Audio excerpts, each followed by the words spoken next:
Hi guys, it's 2:03 p.m. here in Vienna, Austria, and in the Philippines, it's 9:03 na ng gabi. So today guys is my rest day, kaya ang nagluto ang aking knock-knock. So this is, what we call that? Tofu sisig daw. So guys, that kind of tofu sisig with toppings of the, what we call that? Sunny side up. So, this is the sisig of Julian Cassandra. May knock-knock. Tikman natin guys kung masarap guys.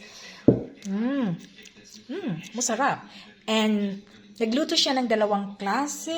Simple na sisig. At, what is this? With sesame Honey seeds. garlic sauce. Honey garlic sauce. Tofu sisig. Also sisig din siya guys. Pero Honey garlic sauce. sisig. Tofu. Hindi yan sisig. So, hindi pala. So, but tofu to siya, di ba? Oh. Yeah. So, two kinds ang niluto niya, guys. And this one. But I think I like this one. So, kain tayo, guys. Babush!